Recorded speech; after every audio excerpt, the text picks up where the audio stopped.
నమస్తే, welcome to our channel TGTV. వార్తా కథనాలపై విశ్లేషణ కార్యక్రమం మార్నింగ్ న్యూస్కు స్వాగతం. నేను మీ జర్నలిస్ట్ సత్య. ముందుగా రాష్ట్రంలోని రాజకీయ పరిణామాలను కనుక పరిశీలించినట్లయితే అబద్ధాలకు ఆస్కార్ అవార్డు ఎవరికైనా ఇవ్వాలని అనుకుంటే అది తెలంగాణ ముఖ్యమంత్రి రేవంత్ రెడ్డి మొదటి వరుసలో ఉంటుందని చెప్పి ఇక్కడ ప్రతిపక్షాలు తీవ్ర స్థాయిలో విమర్శిస్తూ ఉన్నాయి. ఏదైతే తాను మాట్లాడిన మాటలను మరి ప్రతిపక్షంలో ఉన్నప్పుడు మాట్లాడిన మాటలు కానీ అదేవిధంగా అధికార పక్షంలోకి వచ్చిన తర్వాత కూడా తాను మాట్లాడిన మాటలకు తానకే మరి తారుమారు చేసే ఈ చతురత ఒక రేవంత్ రెడ్డికి మాత్రమే ఉన్నదని చెప్పి ప్రజలందరూ పిచ్చోళ్ళని మరి ప్రతిపక్షాలు కూడా పిచ్చోళ్ళలాగా ఆయన మరి నేను ఏది మాట్లాడితే అదే చెల్లుతుందనే విధంగా ఆయన మాట్లాడుతున్నాడు. మరోవైపు నిండు సభను కూడా తప్పుదోవ పట్టించిన మరి వ్యక్తి ఎవరైనా ఉన్నారంటే మరి ముఖ్యమంత్రి, అది కూడా రేవంత్ రెడ్డి అని చెప్పి నిండు సభలో మరి ఆయన ఏదైతే విద్యుత్ ఒప్పందాల మీద చదివిన లేఖ ఉన్నదో ఆ లేఖలో కొన్ని పదాలను మింగి దాన్ని మరి బీఆర్ఎస్ కు ఆపాదించి ఏదైతే ఆ దుర్మార్గాన్ని ఆపాదించే విధంగా ఏదైతే భవిష్యత్తులో వారు మోటార్లకు మీటర్లు పెట్టబోతా ఉన్నారో దానికి సంబంధించి వ్యవసాయ మీటర్లు మినహా అన్న పదాన్ని చదివి మరి స్మార్ట్ మీటర్లు పెడతామని చెప్పి సభను అదేవిధంగా తెలంగాణ ప్రజలందరినీ కూడా తప్పుదో పట్టించిండు రేవంత్ రెడ్డి అని చెప్పి నిన్న రోజున మరి ఇక్కడ మాజీ విద్యుత్ శాఖ మంత్రి జగదీష్ రెడ్డి ఆధారాలతో సహా ఆయన నిన్నటి రోజున మరి పత్రికా సమావేశం నిర్వహించి నిరూపించడం జరిగింది. అదేవిధంగా దేవుళ్ళ మీద కనబడ్డ దేవుని మీద ఒట్టేసిన రేవంత్ రెడ్డి ఏదైతే రుణమాఫీ మీద ఆగస్టు 15 లోపు రుణమాఫీ చేస్తా అని చెప్పి మరి ప్రతి దేవుని మీద ఒట్టేసిండు. ఆ ఒట్టు తీసి ఇప్పుడు గట్టున పెట్టినట్టుగా కనపడతా ఉన్నది. ఏదైతే ఈ నెలాఖరు లోపు మరి 1,50,000 రుణాలను మాఫీ చేసి తాను ఆగస్టు 2వ తేదీన విదేశాలకు వెళ్తున్నానని, ఆగస్టు 14 తర్వాత నేను వచ్చిన తర్వాత మిగతా రుణమాఫీ చేస్తా అంటే ఆగస్టు నెలాఖరులోపు రుణమాఫీ చేస్తా అని చెప్పి మరి నాలుకను మడతపెట్టిన అంశాన్ని కూడా మనం ఇక్కడ గమనించవచ్చు. ఒకవైపు రుణమాఫీకి సంబంధించి రేషన్ కార్డు ప్రాతిపదిక కాదు, మరి ఇక్కడ రుణం ఉన్న పాస్బుక్ ఉన్న ప్రతి ఒక్కరికి మరి రుణమాఫీ అవుతుంది అన్నాడు. ఇక్కడ ఐటీ ఉన్న వాళ్ళకి రుణమాఫీ కావడం లేదు, రేషన్ కార్డు లేని వారికి రుణమాఫీ కావడం లేదు, ఉద్యోగులకు రుణమాఫీ కావడం లేదు, ఏదైతే ఉన్నత స్థాయి ప్రజాప్రతినిధులకు రుణమాఫీ కావడం లేని అంశాన్ని మనం ఇక్కడ గమనించవచ్చు. సుమారు 70 లక్షల మంది రుణగ్రహీతలు ఉంటే మరి 32 లక్షల మందికి మాత్రమే ఇక్కడ మరి రుణమాఫీ చేయనున్నట్లు ప్రకటించిండ్రు. మొదట 40,000 కోట్లు అవసరం పడతాయని చెప్పి మరి ముసాయిదా ప్రకటనలో చెప్పిండ్రు. ఆ తర్వాత 36,000 కోట్లు అన్నాడు, తర్వాత 31,000 కోట్లు అన్నాడు. మరి బడ్జెట్ లో మాత్రం 26,000 కోట్లే కేటాయించిన అంశాన్ని కూడా మనం ఇక్కడ గమనించవచ్చు. మరోవైపు ఏదైతే మరి కాళేశ్వరం ప్రాజెక్టుకు సంబంధించి కాళేశ్వరం సిస్టమ్ ను వాడుకుంటాం కానీ మరి మేడిగడ్డను మాత్రం ముట్టుకోమని చెప్పి ఎల్లంపల్లి ద్వారా నీళ్లు అందిస్తామని చెప్పి చెప్తా ఉన్నాడు. మరోవైపు ప్రాణహిత నీళ్లు మరి మనం ఈ రిజర్వాయర్లకు తరలించాలంటే అది మేడిగడ్డ నుంచి ఎత్తిపోయాల్సిన అవసరం ఉన్నప్పటికీ కూడా కాంగ్రెస్ ఖచ్చితంగా ఏదైతే మరి ఎన్నికల ముందు అసత్య ప్రచారాలు చేసిందో ఆ అసత్య ప్రచారాలను నిజమని నమ్మించడానికి ఇప్పటికి కూడా తీవ్ర ప్రయత్నాలు చేస్తా ఉన్నది. అదే కుట్రను కొనసాగిస్తా ఉన్నది. మేడిగడ్డ మీద కుట్రను అన్నారం అదేవిధంగా సుందీలకు చిన్న చిన్న సీపేజీలు ఏర్పడితే మరి దాన్ని గ్రౌండింగ్ చేస్తే పోయేదాన్ని నీళ్లు విడిస్తే కూలిపోతాయి అన్న మరి విధంగా ఈరోజు ప్రచారం చేస్తా ఉన్నది. మరి 10 లక్షల క్యూసెక్ల వరద నీటిని తట్టుకొని ఏదైతే కుంగిన పిల్లర్లు కూడా చెక్కు చెదరకుండా మరి ఏ విధంగా నిలబడ్డాయని రాష్ట్ర ప్రజలందరూ కూడా మరి ఇక్కడ నిలదీస్తున్న నేపథ్యంలో ఇంకా కూడా ప్రజలను మభ్యపెట్టడానికి నీళ్ళు వస్తే పూర్తి స్థాయిలో మరి కొట్టుకపోతుంది అన్నారం ప్రాజెక్టు అదేవిధంగా సుందీల ప్రాజెక్టు అని మేడిగడ్డ గేట్లు వేయకుండానే కన్నపల్లి పంప్ హౌస్ ద్వారా నీటిని పంపింగ్ చేసే అవకాశం ఉన్నప్పటికీ కూడా అన్నారం గేట్లు తెరిచి సుందీల గేట్లు తెరిచి గోదావరిని మరి ఇక్కడ వర్షాకాలంలో కూడా ఎడారిగా మార్చిన మరి ప్రభుత్వం ఏదైనా ఉన్నదంటే అది రేవంత్ రెడ్డి ప్రభుత్వమే అని ఇక్కడ ప్రజలందరూ కూడా మరి చర్చించుకుంటున్న అంశాన్ని కూడా మనం ఇక్కడ ప్రధానంగా గమనించవచ్చు. వార్తా కథనాలను కనుక పరిశీలించినట్లయితే మధ్యమానేరుకు కాళేశ్వరం జలాహారం, కాళేశ్వరం పంపాదుల నుంచి నీటిని ఎత్తిపోయడంలో మధ్యమానేరుకు చేరుతున్న గోదావరి జలాలు అబద్ధాలు ఆవిరయ్యాయి, కుట్రలు కొట్టుకుపోయాయి. కుర్చీ ఎక్కింది మొదలు కాళేశ్వరాన్ని టార్గెట్ చేసి దానిని ఎందుకు పనికిరానిదిగా చిత్రీకరించే ప్రయత్నం చేసింది కాంగ్రెస్. అయితేనేం లక్షల క్యూసెక్ల వరదను తట్టుకుని గంభీరంగా నిలిచిన తెలంగాణ వరప్రదాయాన్ని కాళేశ్వరం నీళ్లు ఇప్పుడు కట్టలు తెంచుకుని వెల్లువై కాల్వల్లో ప్రవహిస్తున్నాయి. కాళేశ్వరంతో 1,00,000 కోట్లు వృధా అంటూ ఇన్నాళ్ళు చెబుతూ వచ్చిన ప్రభుత్వానికి చివరికి అదే దిక్కైంది. కాళేశ్వరం సిస్టమ్ వాడుకుంటామని స్వయంగా సాగునీటి పారుదల మంత్రి ఉత్తమ్ కుమార్ రెడ్డి రెండోసారి ప్రకటించిన ప్రాజెక్టు సాధించిన మరో విజయం అని చెప్పి ఇక్కడ కాళేశ్వరం ప్రాజెక్టు సంబంధించి ఎల్లంపల్లి నుంచి ఏదైతే ఎత్తిపోతలు ప్రారంభించిందో అది మిడ్మానేరుకు ఇప్పుడు నీళ్ళు వస్తున్న అంశాన్ని మనం ఇక్కడ గమనించవచ్చు.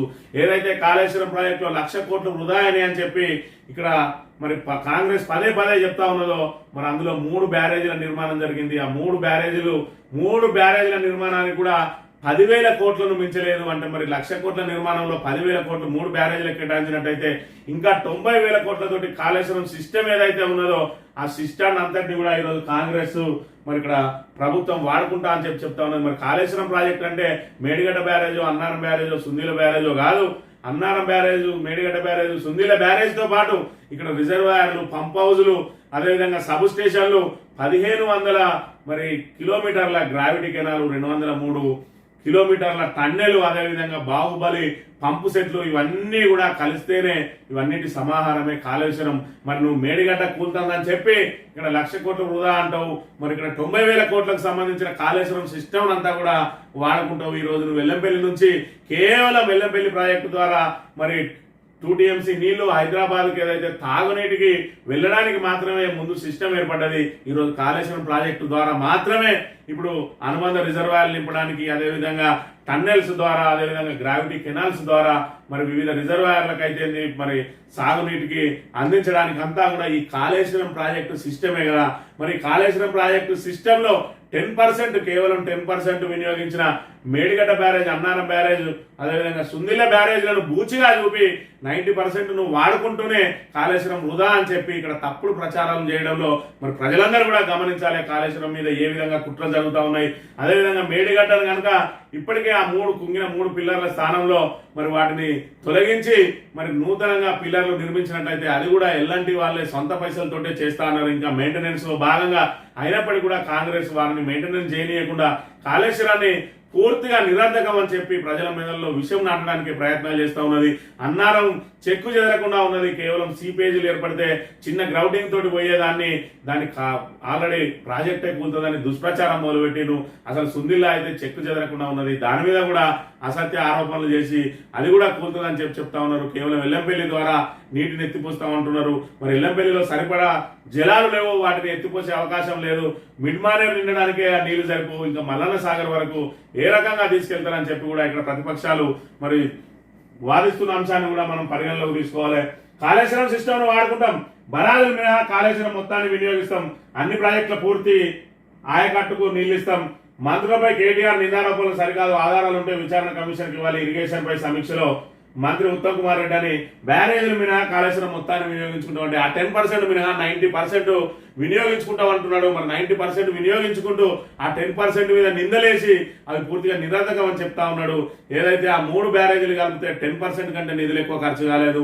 దానికి తోడు ఏదైతే కుంగిన పిల్లలను ఇప్పటికే మరమ్మతు కనుక చేసి ఉన్నట్లయితే ఇప్పటికే మనకు సంబంధించిన రిజర్వాయర్లు అన్ని కూడా కలకలలాడుతూ ఉండేది. రైతుల లోపల కూడా ఒక మనోధైర్యం వచ్చేది ఉండేది. ఎందుకంటే రబీలో పూర్తి స్థాయిలో పంటలు ఎండిపోయిన పరిస్థితి.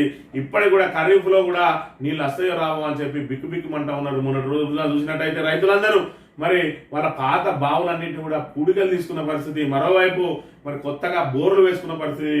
రామరెడ్డి అనే రైతు, బోర్ల రామరెడ్డిగా పేరు పొందిన రైతు మొన్నటికి మొన్న 6 బోర్లు వేసిన అంశాన్ని కూడా మనం పత్రికల్లో చూసినాం. మరి అదే విధంగా ఏదైతే ఈ గోదావరి పరివాహక ప్రాంతానికి సంబంధించిన చుట్టుపక్కల గ్రామాల్లో మరి భూగర్భ జలాలన్నీ కూడా అడగంటిపోయిన పరిస్థితిని కూడా మనం ఇక్కడ ప్రధానంగా గమనించవచ్చు.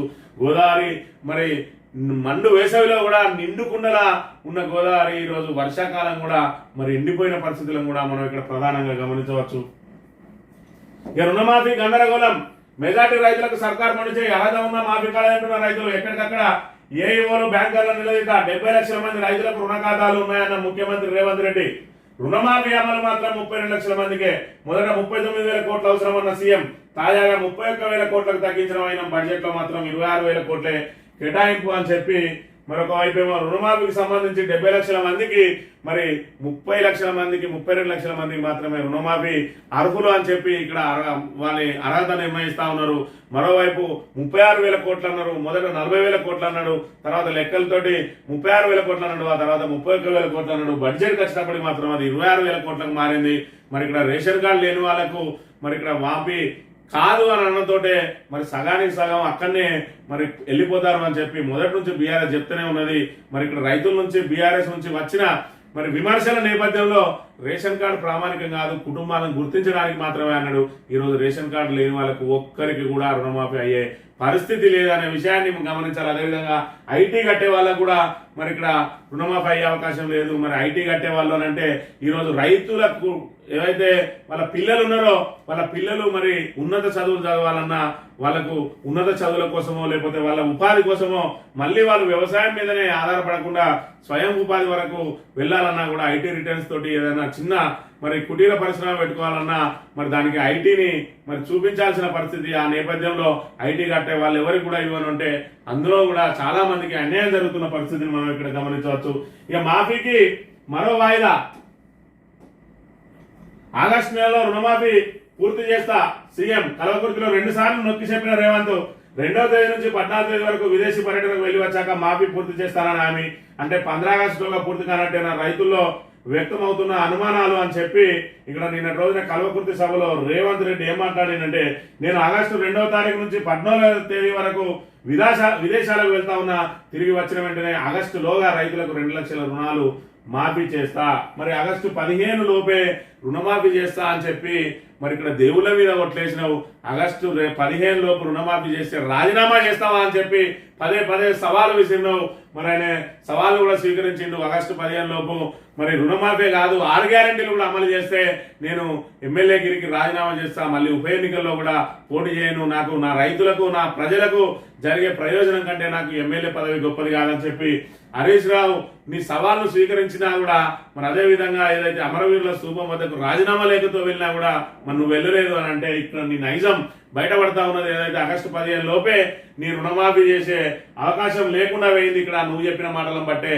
అంటే ఇంకా 6 గ్యారెంటీల మాట దేవుడు అడుగు, నువ్వు పదే దేవుళ్ళ మీద ఒట్టేసి మరి ఆ దేవుళ్ళ మీద ఒట్టేసిన నీ నాలుకతోటే నాలుకను మడత పెట్టేసి మళ్ళీ ఆగస్టు మరి చివరికల్లా అంటున్నావు. మళ్ళీ ఆగస్టు చివరికి అన్నది సెప్టెంబర్ వద్దు అక్టోబర్ వద్దు, ఇంకా కూడా అందులో ఉన్న మరి రైతుల లబ్ధిదారుల సంఖ్యను ఏ విధంగా తగ్గియాలి అనే అంశాన్ని ఇక్కడ అధికారులకు టాస్క్ అప్పచెప్పి నేను విదేశాలకు వెళ్తున్నట్టుగా మనం ఇక్కడ ప్రధానంగా గమనించవచ్చు. నిన్న రోజున ఒలింపిక్స్ లో తొలి మరి ఖాతాను ఇక్కడ మన భారతదేశం నుంచి తొలి ఖాతాను తెలిసింది షూటర్ మరి ఇక్కడ ఏదైతే కాంస్య పథకం సాధించింది.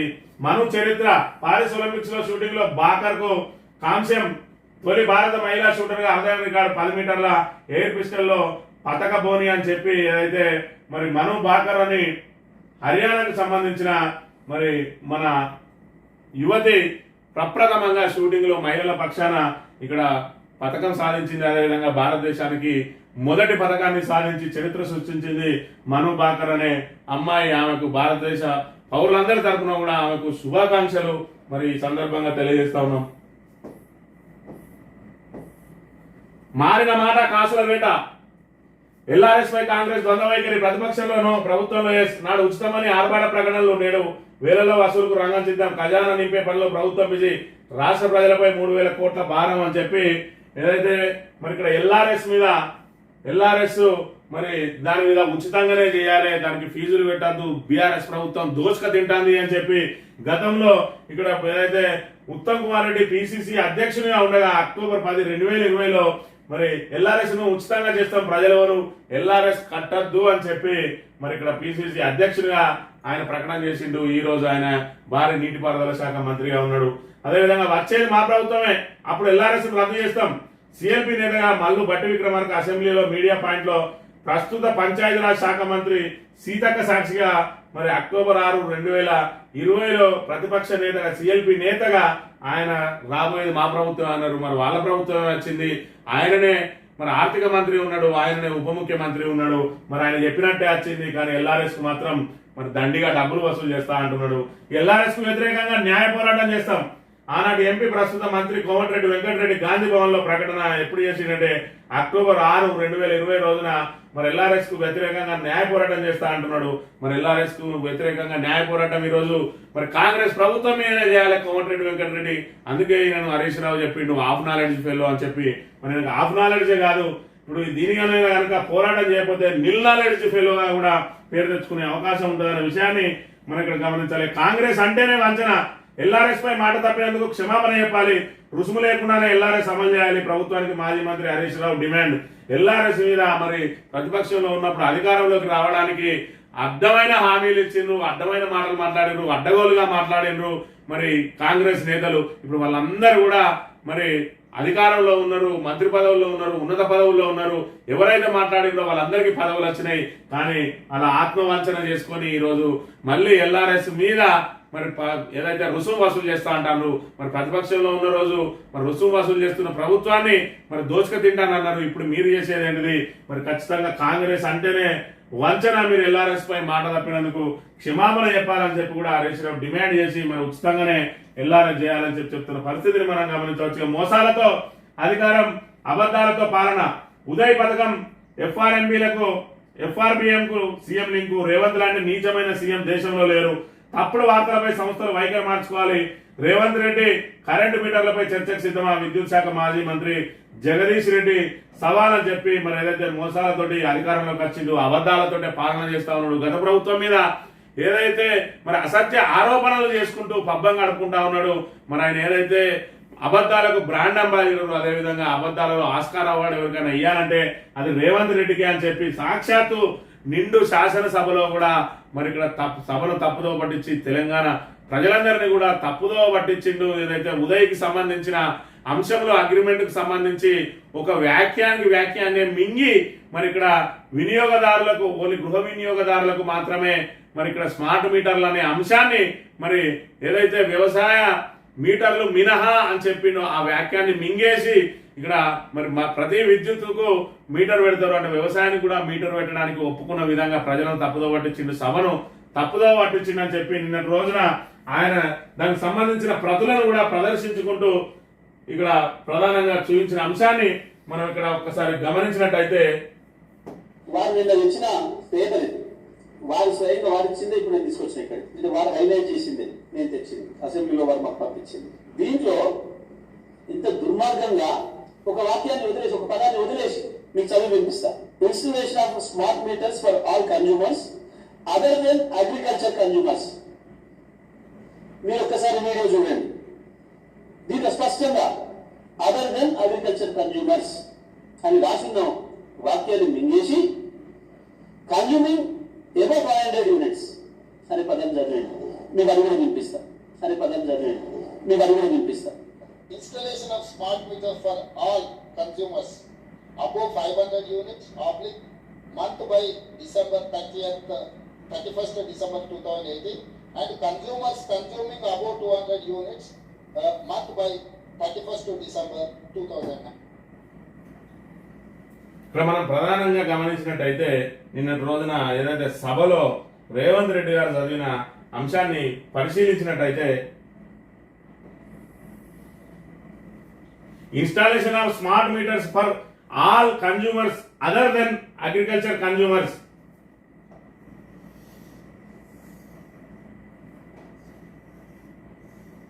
ఈ యొక్క పదాలను consumers other than agriculture consumers consuming అనే పదాన్ని వదిలేసి installation of smart meters for all above 500 units oblique month by 31st December 2018 అంటే consumers other than agriculture consumers ఏదైతే వ్యవసాయ వినియోగదారులను మినహా మిగతా వాటికి స్మార్ట్ మీటర్లు మరి పెట్టాలి అని చెప్పి ఆ ఉదయ్లో ఏదైతే అంశం పేర్కొనబడి ఉన్నదో దాన్ని సభను తప్పుదో పట్టించే విధంగా ఎలాగైతే మరి భవిష్యత్తులో స్మార్ట్ మీటర్లు పెట్టడానికి కాంగ్రెస్ ప్రభుత్వం సిద్ధంగా ఉన్నది కాబట్టి ఆ పాపాన్ని అంతా మరి బీఆర్ఎస్ ప్రభుత్వం మీద నెట్టడానికి అంటే ఈ ఉదయ్ మరి పత్రాలు మరి బీఆర్ఎస్ వాళ్లకు దొరకాయి, లేదంటే వీటన్నిటిని కూడా దాచేస్తాం, కేవలం సభ సాక్షిగా ఒక మరి ఏదైతే మరి నెపాన్ని బీఆర్ఎస్ గత ప్రభుత్వం మీద నెట్టేసి ఈరోజు మీటర్లు పెట్టి ఆ మీటర్ల పాపం బీఆర్ఎస్ అని చెప్పి చెప్పడానికి నిండు సభలో అబద్ధం ఆడిన ఏకైక ముఖ్యమంత్రి రేవంత్ రెడ్డి అనే విషయాన్ని ఇక్కడ ప్రధానంగా గమనించవచ్చు. మళ్ళొకసారి చూసినట్టయితే installation of smart meters for all consumers other than agriculture consumers consuming above 500 units by month of December 31st 2018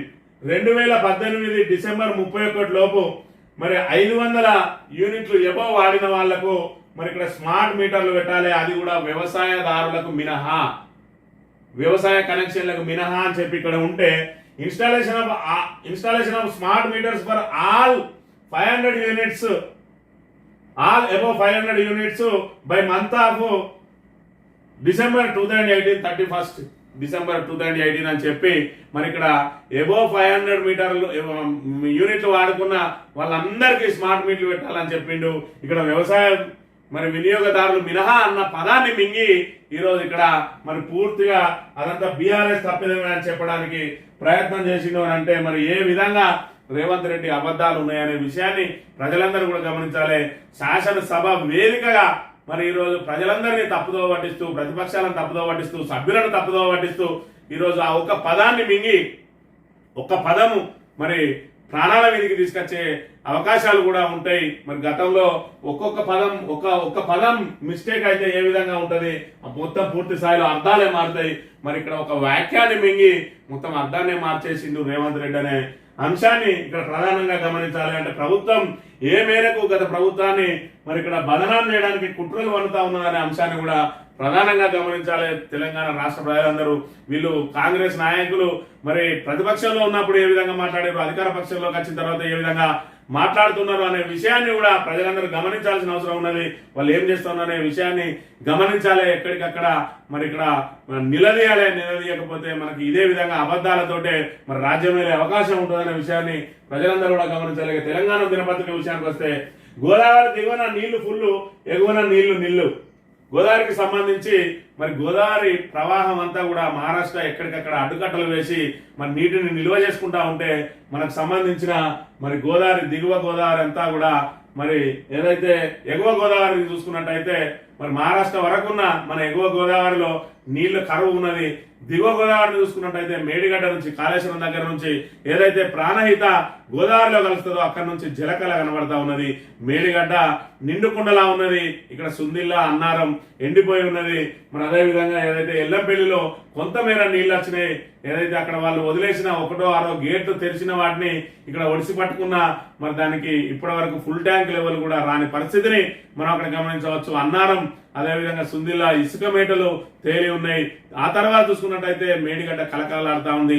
ఆ కన్నెపల్లి నుంచి మేడిగడ్డ గేట్లు దించకుండానే కన్నెపల్లి పంప్ హౌస్ ద్వారా అన్నారం ద్వారా సుందిలకు, సుందిల ద్వారా ఎల్లంపల్లికి, ఎల్లంపల్లి నుంచి మిగతా రిజర్వాయర్లు అన్నింటినీ కూడా నింపి పెట్టుకోవాలి అని చెప్పి బీఆర్ఎస్ ఒకవైపు వాదన చేస్తా ఉంటే కాళేశ్వరం సిస్టమ్ అంతా వాడుకుంటాం కానీ ఆ 3 బ్యారేజ్లను మాత్రం ముట్టుకోము, మేము ఆ గేట్లు తెరిచి ఉంచితేనే మీ మీద వేసిన అసత్య ప్రచారాలు నిజమని నమ్ముతారు ప్రజలు. ఒకవేళ గేట్లు కనుక కిందికేస్తే మేము అబద్ధాలు ఆడినట్టుగా పూర్తిగా ప్రజలకు తెలిసిపోతుంది అనే రీతిలో వ్యవహరిస్తా ఉన్నది రేవంత్ రెడ్డి ప్రభుత్వం. దాంతో ఇక్కడ చూసుకున్నట్టయితే మల్లన్న సాగర్ పరిస్థితి చూస్తే ఒకప్పుడు నిండుకుండలా ఉన్న మల్లన్న సాగర్ పిచ్చి మొక్కలతోటి కొలుస్తా ఉన్నది. ఇక్కడ ఇసుక మేటలు కట్టింది మానేరు నది, ఇప్పుడిప్పుడే మానేరులకు నీళ్లు పోతున్న పరిస్థితి. మిడ్ మానేరు ఇక్కడ పిచ్చి మొక్కలతోటి ఉన్నది. అదే విధంగా నీళ్లు లేక వెలవెలబోతున్నది ఇక్కడ రంగనాయక సాగరు. మరి అదే విధంగా ఇక్కడ ఇసుక మేటలతో దర్శనమిస్తున్నది సుందిల్ల ప్రాజెక్టును కనుక చూసుకున్నట్టయితే మరి ఏదైతే భద్రాచలం దగ్గర 1వ ప్రమాద హెచ్చరిక, 2వ ప్రమాద హెచ్చరిక, 3వ ప్రమాద హెచ్చరిక ఇచ్చిండ్రు. మరి దీని ద్వారానే నీళ్లు పోవాలి అక్కడ భద్రాచలానికి. మరి ఇలా నీళ్లు సుక్కలేవు. దానికి ఏ విధంగా ప్రమాద హెచ్చరికలు జారీ చేస్తా ఉన్నారంటే ప్రాణహిత నది నీళ్లు మరి అక్కడ గోదావరిలో పారుతూ ఉధృతంగా పారక ఉన్న విషయాన్ని కూడా మనం ఇక్కడ గమనించాలి. అడగంటిన జలాలతో అనంతగిరి రిజర్వాయర్ ను చూసుకున్నట్టయితే ఇక్కడ రాళ్లు వేలి నీళ్లు మరి ఏదైతే కనిష్ట స్థాయికి చేరుకున్న అంశాన్ని కూడా మనం ఇక్కడ గమనించవచ్చు. మేడిగడ్డ నిండుకుండలా కలకలలాడుతుంది. ప్రాణహిత నుంచి వస్తున్న వరద ప్రవాహంతో మేడిగడ్డలో లక్షల క్యూసెక్ల నీళ్లు పొంగిపడుతున్నాయి. ఈ నీటిని మొత్తం ఒడిసి పట్టుకుంటే తెలంగాణ రాష్ట్రంలో కరువు అనే మాటే ఉండదు, అంతలా వరద నీరు ప్రవహిస్తోంది. గత కొద్ది రోజులుగా మేడిగడ్డలో వరద ఉధృతి కొనసాగుతూనే ఉంది. 2 రోజుల కింద మేడిగడ్డ దగ్గర దాదాపు 10 లక్షల క్యూసెక్ల వరద ఉండగా శనివారం నాటికి 5,39,200 క్యూసెక్లకు తగ్గింది. ఇది ఇలా ఉంటే సమ్మక్క సాగర్, సీతమ్మ సాగర్ లో కూడా భారీగా వరద వస్తుంది. భద్రాచలం వద్ద వరద ప్రవాహం కొనసాగుతుంది. ఇది దిగువ గోదావరిలో కనిపిస్తున్న దృశ్యం అయితే ఎగువ గోదావరిలో ఇక్కడ సుందిల్ల పరిస్థితి చూసుకుంటే ఏ విధంగా ఉన్నదో మన ఎగువ గోదావరి పరిస్థితి ఈ విధంగా ఉన్నది. మరి ప్రభుత్వం భేషజాలకు పోయి ఇప్పటికే 10 లక్షల క్యూసెక్ల వరద మరి 5 లక్షలకు దిగువకు చేరింది. అది రాను మేడిగడ్డ ప్రవాహం కూడా తగ్గిపోతా ఉంటది. మరి ఆ నీటిని కూడా ఒడిసి పట్టుకోలేము రాబోయే రోజుల్లో. అందుకే తక్షణం ఎత్తిపోసుకున్నట్టయితేనే మన ఏదైతే రిజర్వాయర్ నిండే పరిస్థితి ఉన్నది. ఈ రోజు ఎల్లంపల్లి ద్వారా మిడ్మానేర్ వరకు నీళ్ళు ఇవ్వగలుగుతారు కావచ్చు, కానీ మరి పైకి ఏదైతే మల్లన్న సాగర్, కొండపోచమ్మ సాగర్, అనంతగిరి వీటన్నిటి కూడా మరి నీళ్ళు ఇచ్చే పరిస్థితి లేదనే విషయాన్ని ఇప్పటికైనా ప్రభుత్వం గ్రహించి మరి ఖచ్చితంగా మరి నీటిని ఎత్తిపోయాల్సిన అవసరం, రాష్ట్ర రైతుల ప్రయోజనాలను కాపాడాల్సిన అవసరం ప్రభుత్వం మీద ఉంది. ఇక 10 ఏళ్లలో సీఎం అవుతా జగ్గారెడ్డి సంచలన వ్యాఖ్యలు. కాంగ్రెస్ సీనియర్ నేత జగ్గారెడ్డి ఆదివారం సంచలన వ్యాఖ్యలు చేశారు. తాను ప్రస్తుతం ఎమ్మెల్యే కాదని, కానీ సోనియా గాంధీ, రాహుల్ ఆశీర్వాదంతో వచ్చే 10 ఏళ్లలో సీఎం అవుతానని చెప్పిండ్రు.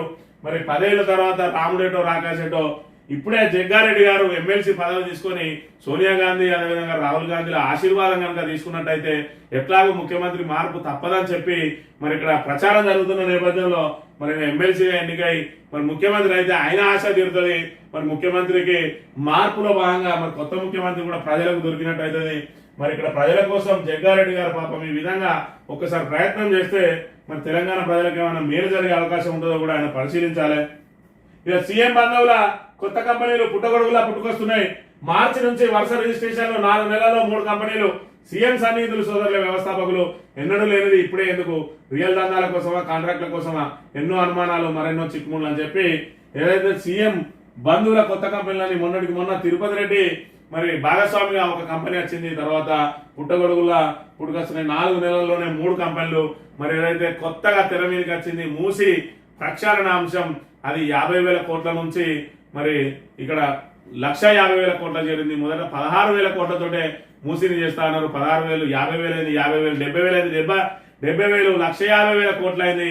ఆ 1,50,000 కోట్లలో మరి మనోళ్ళకు కూడా టెండర్లు దక్కాలి కాబట్టి మరి ఎక్కడికక్కడ కంపెనీలు రిజిస్టర్ అవుతున్నాయి అని చెప్పి ఇక్కడ ప్రతిపక్షాలు ఆరోపిస్తున్న నేపథ్యంలో మరి రాబోయే రోజుల్లో ఏం జరుగుతుంది అనేది కూడా మనం మరి చూడాలి.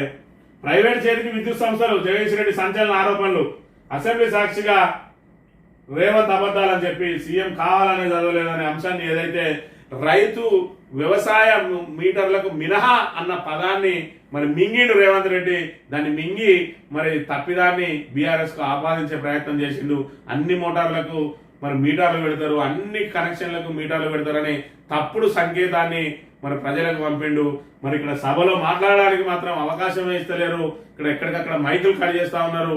మరోవైపు మీ సంఖ్యాబలం ఇంత, మీరు మాట్లాడేది ఇంత అని చెప్పి చెప్తా ఉన్నారు. ప్రతిపక్షానికి మరి ఇక్కడ మాట్లాడే సమయం కూడా ఇవ్వకుండా ఎక్కడ వాళ్ళు అక్కడ అడ్డుకుంటున్న పరిస్థితి అయినప్పటికీ కూడా ధీటుగా సమాధానం చెప్తా ఉన్నది ప్రతిపక్షం. దాంతో మరి ఇక్కడ అబద్ధాలతోటి నెట్టుకొచ్చే ప్రయత్నం చేస్తా ఉన్న అంశాన్ని కూడా మనం గమనించవచ్చు. మళ్ళీ డేట్ మారిన రుణమాఫీ అని చెప్పి మరి దేవుళ్ళ మీద ఓట్లేసినా కూడా ఆగస్టు 15 లోపు రుణమాఫీ చేయడంలో విఫలం అవుతా ఉన్నాడు రేవంత్ రెడ్డి అనేది నిన్నటి ఆయన మాటల్లో స్పష్టమైంది. ఇంకా హరీష్ రావును ఏ ముఖం పెట్టుకుని మీరు మరి సవాల్ చేసి రాజీనామాకు మరి డిమాండ్ చేస్తారు? కనీసం ఏదైతే హరీష్ రావు చెప్పిన 6 గ్యారంటీలు మరి చెప్పిండో ఆ 6 గ్యారంటీల అమలు, అదేవిధంగా మీరు ఆగస్టు 15 లోపు రుణమాఫీ చేస్తే రాజీనామా చేస్తా అన్నారు. మీరు మాత్రం మేము రుణమాఫీ చేస్తాను రాజీనామా చేయన్నారు. మీరు చెప్పిన మాట కూడా మీ మాట అలా నిలబడలేదు. ఆగస్టు 15 లోపు రుణమాఫీ చేస్తాం, రాజీనామాకు సిద్ధంగా ఉండన్నారు. మరి ఆగస్టు 15 లోపు రుణమాఫీ చేయలేకపోతా ఉన్నారు. ఇప్పుడు ఎవరు రాజీనామా చేయాలనో రేవంత్ రెడ్డి డిసైడ్ చేసుకోవాలి. కాంగ్రెస్ పార్టీ కూడా డిసైడ్ చేసుకోవాల్సిన అవసరం ఉన్నది. సాక్షి దినపత్రిక విషయానికి వస్తే పంచాయతీ మాదే, ఈసారి బీఆర్ఎస్ కు ఛాన్స్ లేనట్టే. కల్వకుర్తిలో జైపాల్ రెడ్డి విగ్రహ ఆవిష్కరణ సభలో సీఎం రేవంత్ అని చెప్పి ఇక్కడ ప్రతిపక్షం కనుక మరి ఖచ్చితంగా ఏదైతే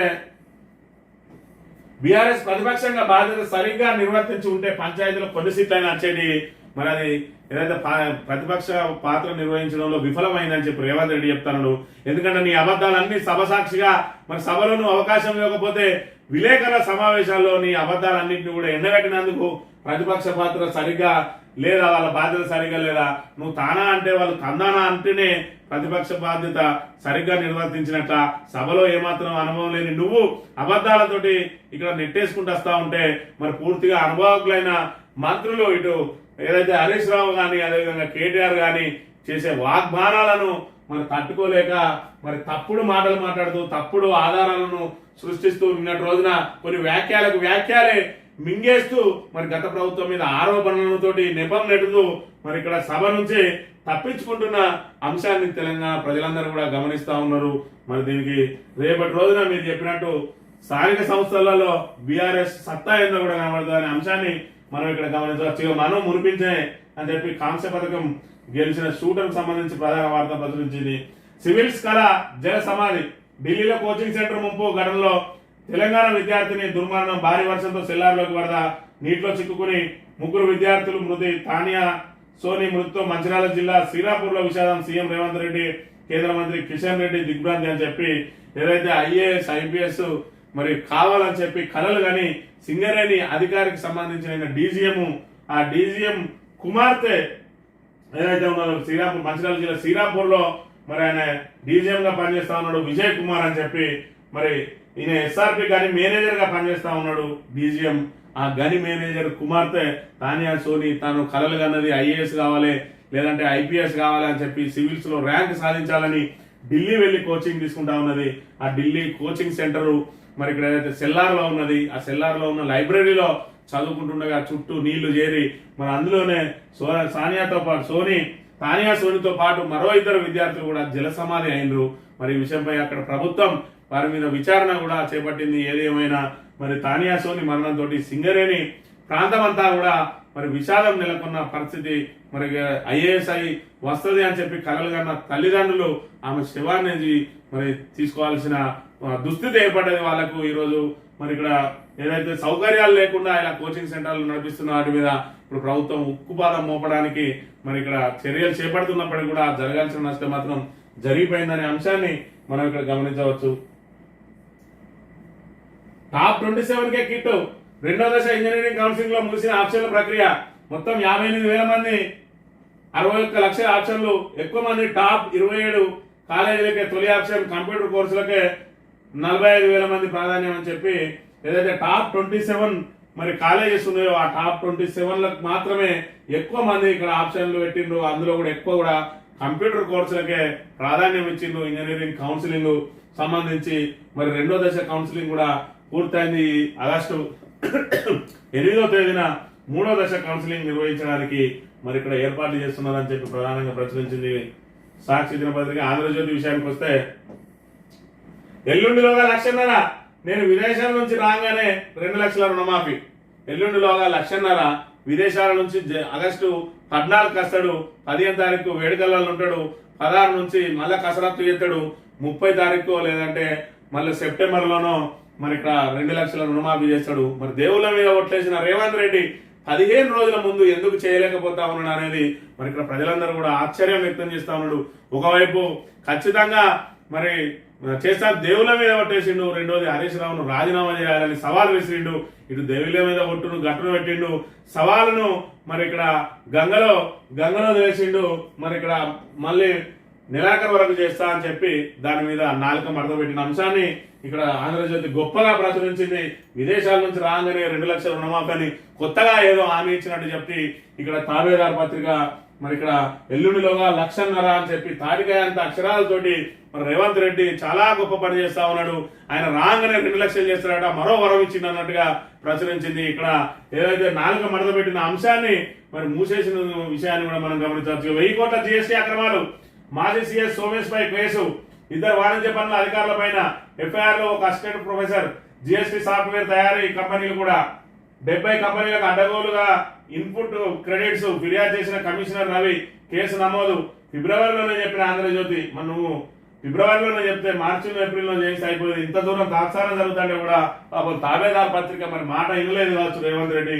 అప్పట్లోనే అధికారులపై సోమేష్ ఒత్తిడి, విచారణ నిలిపివేతకు యత్నాలు సీఎస్ గా ఉన్నప్పుడు ఆయన మధ్య వాణిజ్య పనుల శాఖ అని చెప్పి ఏదైతే జీఎస్టీలో అవకతవకలు జరిగినాయని చెప్పి 1000 కోట్ల మేర అక్రమాలు జరిగినాయని మరి సోమేష్ కుమార్ ను ఏ విధంగానైనా మరి కారణం చేయాలని ఎప్పటి నుంచో ఎదురు చూస్తా ఉన్నది రేవంత్ రెడ్డి ప్రభుత్వం. మరి అందులో జిఎస్టీ అక్రమాలలో ఈయన దగ్గర మరి ఏదైతే దీనికి వాణిజ్య పన్నుల శాఖ ఆయన కంట్రోల్లో ఉన్నదో మరి జిఎస్టీలో జరిగిన అక్రమాలకు నువ్వు కూడా బాధ్యునివే అని చెప్పి ఆయనను కారణం చేసి ఆయన మీద కేసు నమోదు చేయించింది ఇక్కడ కాంగ్రెస్ ప్రభుత్వం. ఈ ఆశల జల సమాధానం చెప్పి తానియా సోనికి సంబంధించిన ప్రధాన వార్తను ప్రచురించింది. బోరమెత్తిన భాగ్యనగరం, హైదరాబాద్ లో ఘనంగా ఉత్సవాలు, పాత బస్సులు, అంబరాన్నింటిన వేడుకలు, లాల్ దర్వాజా గుడికి పోటెత్తిన భక్తజనం, అమ్మవారి సన్నిధిలో ప్రముఖుల పూజలు అని చెప్పి హైదరాబాద్ లో బోనాల జాతర ఘనంగా జరుగుతూ ఉన్నది.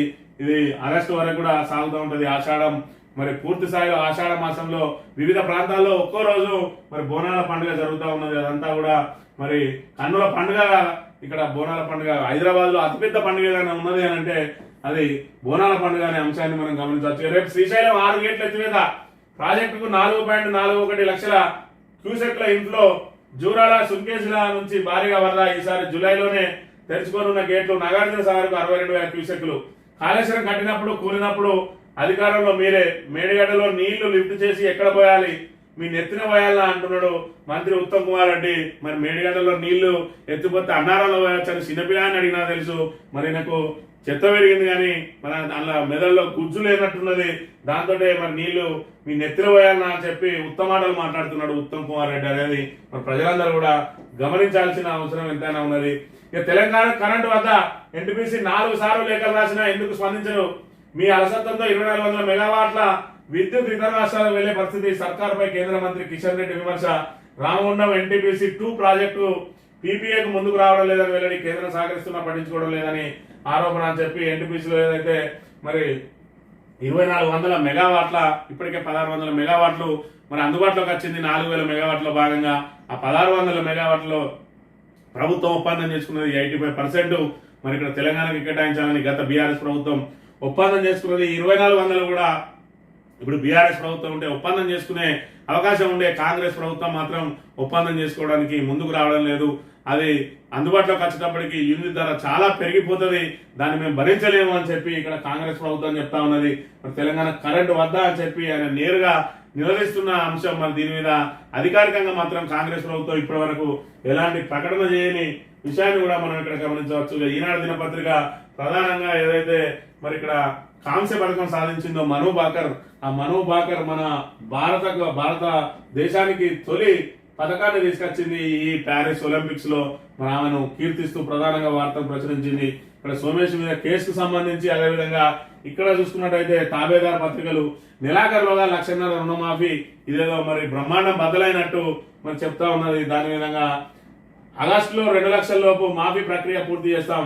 ఆగస్టులో అంటే ఆగస్టు 31 వరకు టైంను పెంచిన అంశాన్ని కూడా మనం ఇక్కడ ప్రధానంగా గమనించవచ్చు. మాట తప్పిన రేవంత్ అని ఇక్కడ వార్తను ప్రచురించాల్సిన పత్రికలు ఇవి తాబేదార్ పత్రికలు కాబట్టి కీర్తిస్తూ వార్తను ప్రచురించినాయి. మరి ఆగస్టు 15 లోపు దేవుళ్ళ మీద ఒట్లేసిండు, దేవుళ్ళ మీద ఒట్లేసినా కూడా ఇక్కడ రుణమాఫీ చేయడంలో విఫలమైండు అని వార్తను రాయడానికి మనసు రావడం లేదు ఈనాడు ఆంధ్రజ్యోతి పత్రికలు అనే విషయాన్ని మనం ప్రధానంగా గమనించవచ్చు. ఇటు జ్వరాలు అటు బదిలీలు విజృంభిస్తున్న డెంగీ కేసులు. ఈ నెలలోనే 700కు పైగా కేసులు నమోదు. వచ్చే 2 నెలల్లో మరింత పెరిగే అవకాశం అని చెప్పి రాష్ట్రంలో 4 రోజులుగా డెంగీ కేసులు భారీగా పెరుగుతున్నాయి.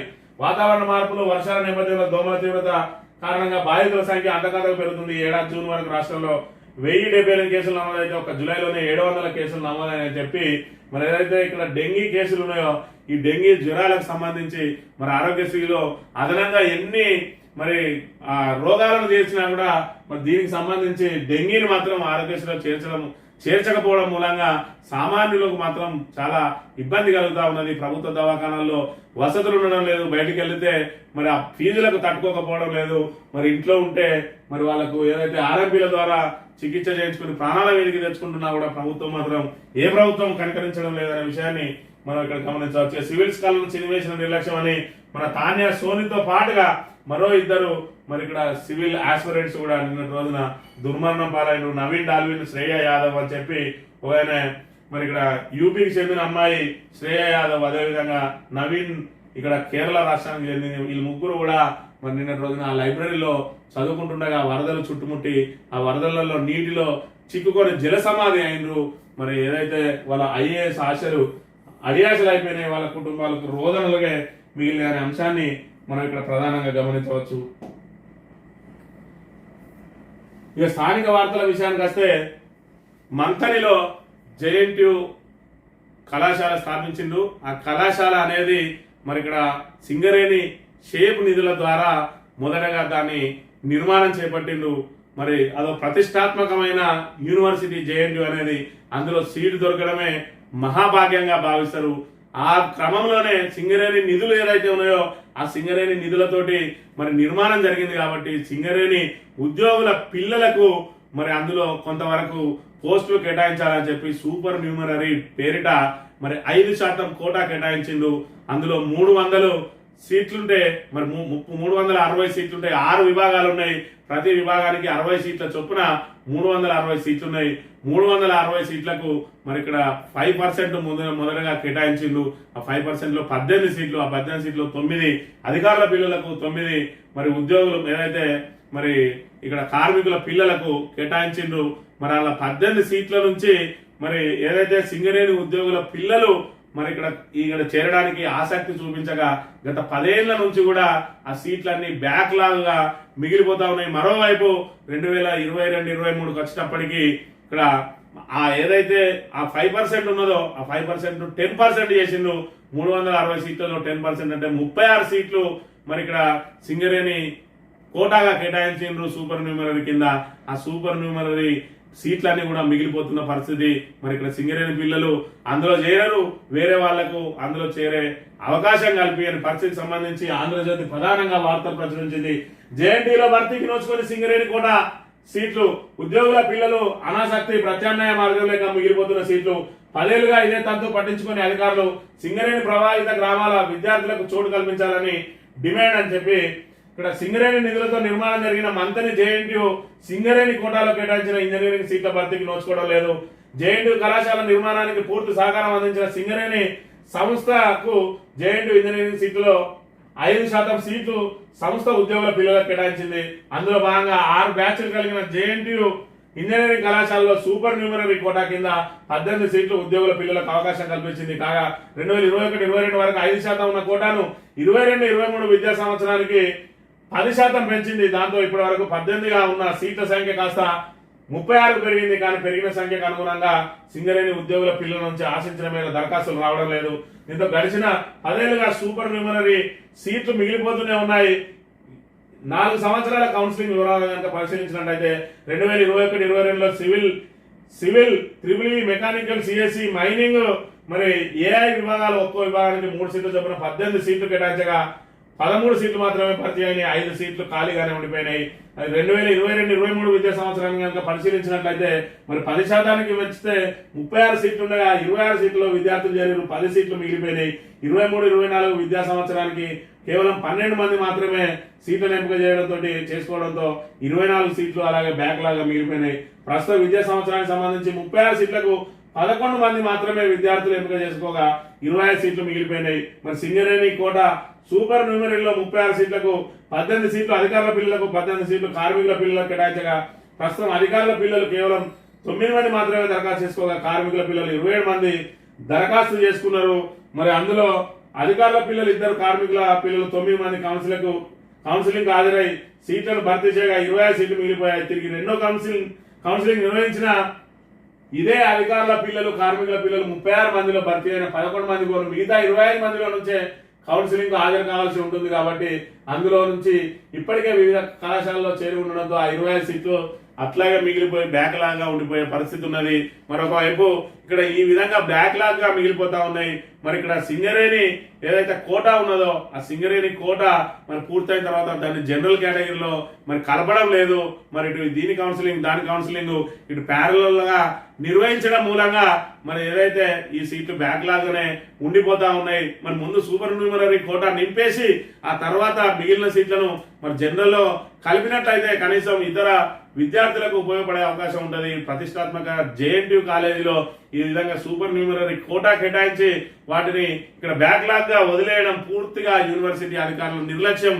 దీనికి ప్రత్యేకమైన మరి జీవోలు అవసరం లేదు, అదేవిధంగా ప్రత్యేకమైన అనుమతులు అవసరం లేదు. ఏదైతే కౌన్సిలింగ్ మరి త్వరితగతిన పూర్తి చేసి సూపర్ న్యూమరీ మరి మిగిలిన సీట్లను కనుక జనరల్ సీట్లలో కలిపినట్లయితే మరి ఇక్కడ మరి మిగతా విద్యార్థులకు మరి లబ్ధి చేకూరే అవకాశం ఉంటుంది. ఇంత ప్రతిష్టాత్మకమైన కాలేజీలో మరి ప్రతి ఏటా సూపర్ న్యూమరీ సీట్లు మిగిలిపోవడాన్ని మరి అధికారులు ఎందుకు నిర్లక్ష్యం వహిస్తా ఉన్నారు? విద్యాశాఖ కూడా దీని మీద దృష్టి సారించడం లేదు. మరోవైపు ప్రభావిత గ్రామాల మరి ఏదైతే విద్యార్థుల నుంచి కూడా డిమాండ్ వినిపిస్తా ఉన్నది. సింగరేణి కోటాకు సంబంధించి మరి అధికారుల పిల్లలు, కార్మికుల పిల్లలకు ఏ విధంగా అయితే అవకాశం కల్పిస్తా ఉన్నారో ప్రభావిత గ్రామాల మరి విద్యార్థులకు కూడా అవకాశం కల్పించినట్టయితే మరి వీళ్ళందరికీ కూడా మేలు చేసినట్టయితే ఈ సింగరేణి మరి ఏదైతే సిఎస్ఆర్ కార్యక్రమంలో భాగంగా మాకు వివిధ సంక్షేమ కార్యక్రమాలు అమలు చేయాల్సిన కూడా అది కాగితాలకే పరిమితం అవుతుంది. మరి నామమాత్రం పనులు చేస్తా ఉన్నారు. ఇలాంటి ఉపయోగకరమైన వాటిలో మాకు కూడా అవకాశం కల్పించాలని చెప్పి విద్యార్థులు డిమాండ్ చేస్తా ఉన్నారు. ఒకవైపు సింగరేణి అధికారులు మరి వాళ్ళ సీట్లు మిగిలిపోతున్నా కూడా ప్రత్యామ్నాయంగా మరి ఇటు ప్రభావిత గ్రామాల వాళ్ళను అందులో చేర్చడానికి ప్రయత్నం చేయడం లేదు. మరోవైపు మిగిలిన సీట్లను ఇక్కడ మరి ఏదైతే జనరల్ కేటగిరీలో కలిపి మరి మిగతా విద్యార్థులతో నింపడానికి ఇటు యూనివర్సిటీ అధికారులు ప్రయత్నం చేయకపోవడం మూలంగా ప్రతి ఏటా మరి 20 నుంచి 25 సీట్లు మిగిలిపోతా ఉన్నాయి, బ్యాక్లాగ్ గా మారుతా ఉన్నాయి. మరి ఇంత ప్రతిష్టాత్మకమైన కాలేజీలో మరి సీట్లకు చేరే అవకాశం ఉన్నప్పటికీ కూడా మరి వాటిని మిగులు సీట్లుగా వదిలేయడానికి మరి బాధ్యత ఎవరు వహిస్తారు అనే అంశాన్ని కూడా మనం ప్రధానంగా గమనించవచ్చు. యూనివర్సిటీ అధికారుల నిర్లక్ష్యం. గడిచిన 10 ఏళ్లుగా సింగరేణి కోటా సీట్ల నుంచి ప్రతి సంవత్సరం మిగిలిపోతున్న దానికి ప్రత్యామ్నాయ మార్గాలు అన్వేషించకుండా యూనివర్సిటీ అధికారులు నిర్లక్ష్యం వహిస్తున్నారు. సూపర్ న్యూమరీ కోటాలో మిగిలిపోయిన సీట్లను బ్యాక్లాగులుగా వదిలేయకుండా జనరల్ కౌన్సిలింగ్ లో చేర్చినట్టయితే సామాన్య విద్యార్థులకు లబ్ధి జరిగే అవకాశం ఉంది. దీనికి ప్రత్యేకమైన జీవోలు కానీ ప్రభుత్వం నుండి అనుమతులు కానీ అవసరం లేకున్నా కేవలం యూనివర్సిటీ అధికారుల నిర్లక్ష్యం మూలంగా ప్రతిష్టాత్మకమైన కళాశాలలో సీట్లు బ్యాక్లాగులుగా మిగిలిపోతా ఉన్నాయని చెప్పి మరి ఇక్కడ ఏదైతే జనాలకు ఉపయోగపడే వార్తను ఇక్కడ రామగిరి మరి విలేకరి మరి వాసుదేవరావు, బొలవరం వాసుదేవరావు ప్రత్యేకమైన వార్తను ఇందులో మరి ప్రధానంగా ప్రచురించిండు. ఇందులో దీని మీద ఏదైతే మరి మిగులు సీట్ల మీద ఆవేదన వ్యక్తం చేస్తూ ఇప్పటికైనా యూనివర్సిటీ అధికారులు కన్ను తెరవాలి, సింగరేణి అధికారులు కన్ను తెరవాలి, సింగరేణి అధికారులు ప్రభావిత గ్రామాల నిరుద్యోగులకు అందులో అవకాశం కల్పించాలి, విద్యార్థులకు అవకాశం కల్పించాలి, ప్రభావిత గ్రామాల విద్యార్థులకు. అదేవిధంగా యూనివర్సిటీ అధికారులు బ్యాక్లాగులుగా వదిలేయకుండా మరి సూపర్ న్యూమరీలో ఏవైతే సీట్లు మిగిలిపోయినాయో దాన్ని ఇప్పుడు మరి 2వ కౌన్సిలింగ్ అయిపోయింది, 3వ కౌన్సిలింగ్ ఆగస్టు 8వ తేదీన జరుగుతుంది. మరి ఆగస్టు 8వ తేదీ లోపే మరి ఇక్కడ ఏదైతే మళ్ళీ విడత సింగరేణి వాళ్ళను పిలిచి మరి 2-3 రోజులలో వాళ్ళని పిలిచి ఆ ఏవైతే మిగులు సీట్లు ఉన్నాయో ఆ మిగులు సీట్లను మరి వాటిలో కలిపి ఆగస్టు 8 లోపల వాటిని వేకెన్సీలుగా చూపించినట్లయితే ఇతర సామాన్య ఏదైతే విద్యార్థులు ఉంటారో వాళ్ళు ఇక్కడ దీన్ని ఎంపిక చేసుకునే అవకాశం ఉంటుంది. ఎందుకంటే ఫీజు రియంబర్స్మెంట్ అదేవిధంగా స్కాలర్షిప్ల ద్వారా మరి నిరుపేద విద్యార్థులు కూడా చదువుకునే అవకాశం ఉంటుంది. మరి వచ్చే విద్యా సంవత్సరంలోనైనా సింగరేణి అధికారులు మరి దీన్ని దృష్టిలో పెట్టుకొని ప్రభావిత గ్రామాల విద్యార్థులకు సూపర్ న్యూమరీ కోటాలో అవకాశం కల్పించి మరి వాళ్ళ దరఖాస్తులు స్వీకరించి ఎందుకంటే బ్యాక్లాగులుగా మిగిలిపోతున్నాయి. కనీసం ప్రభావిత గ్రామాల విద్యార్థులకు కనుక అవకాశం కల్పించినట్లయితే మరి మీరు చేసే సంక్షేమంలో వాళ్లకు మరి పాల్పంచుకున్నట్టయితుంది, వాళ్ళకు కూడా మీరు మేలు చేకూరినట్టయితుంది. కాబట్టి సింగరేణి అధికారులు ప్రధానంగా గమనించాలి, యూనివర్సిటీ అధికారులు కూడా బ్యాక్లాగులుగా మిగలకుండా చర్యలు తీసుకోవాలని కోరుతూ ఇది ఈ రోజు మార్నింగ్ న్యూస్. తిరిగి రేపు కలుద్దాం. Thank you very much.